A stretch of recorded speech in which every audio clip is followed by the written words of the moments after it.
Okay, so the first step is to start creating a simple table. As you can see here in the first tab of this Excel file, we have a table with rows and columns.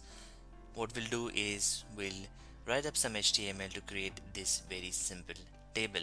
For that, I'm going to use JS Fiddle because I can straight away write some HTML and instantly see the output here on the right, and I don't have to write all the other fluff code that reduces the HTML, right? So we'll just focus on how to create a simple table that would look something like this.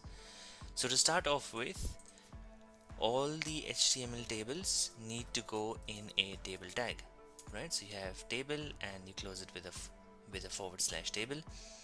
Then, as you can see in this Excel file, we have a header and then all the rows in the body of the table.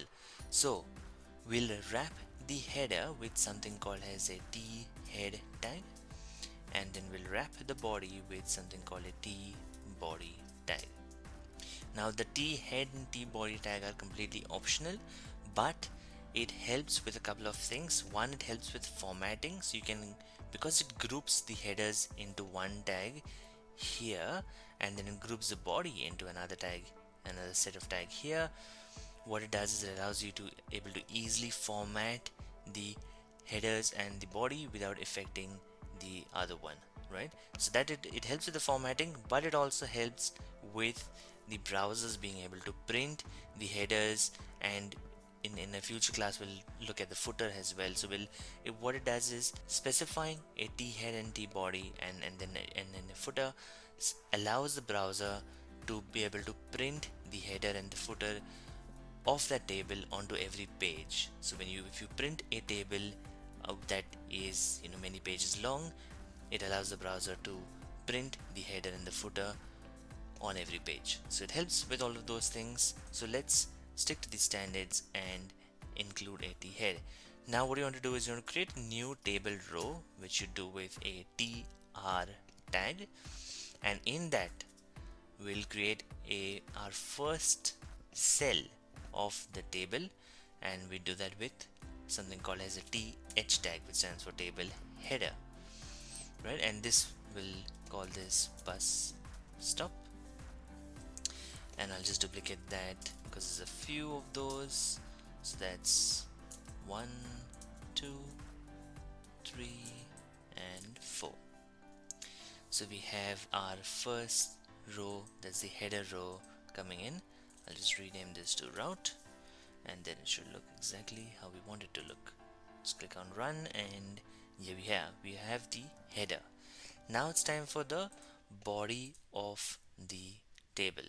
To do that, we'll again create a new row because that's what we are doing, and in that, this time we're not going to use a th tag, we're going to use a td tag, which stands for table data, right? And in this case, I'm just going to put in a dummy text for now. So I'll just put in, let's say 1, and I'll just keep copying this for another 4 times.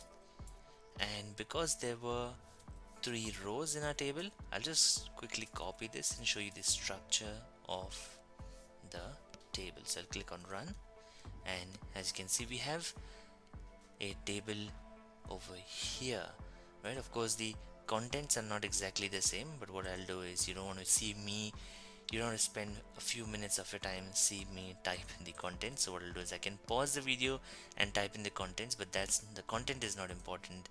What is important is the structure of the table. So we have the structure of the table, but we're missing one thing.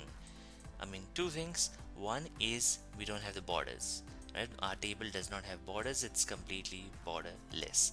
And the second thing we're missing is the yellow or golden, however you want to see this, the yellow background color for our table header, right? So those are the two things we're missing. Let's see how to add that, right? Don't worry about the contents, let's see how to add that. So to give the borders, I want to go into the CSS tab and add some CSS. What I want to do is I want to say for this particular table, and for all the table headers, and for all the table data. So I'm just going to add a few commas over here. Now what I want to do is I want to give it a border. So you want to give border let's say 1 pixel solid black, and just give it a run. Now as you can see, what this has done is it has added a border, 1 pixel border for the table, but there's a lot of doubling up over here, and that's because it has added a border to the table, and then it has added a border to each and every cell. So each TH has got its own border, and each TD has got its own border, and of course the table in itself has got its own border, right? So there's a lot of doubling up over here. So what we can do is we can remove these borders, remove this doubling up of the border by saying border collapse, collapse. Just a couple of CSS rules to fix the borders of a table, right? So as simple as that, just a few lines of CSS code, and now we have the borders that look exactly like our Excel file. And right after that, what you want to do is you want to add a background color of yellow. So table header, background color yellow. Let's give it a run, and there we are. So probably not the same shade of yellow, but that's fine for now.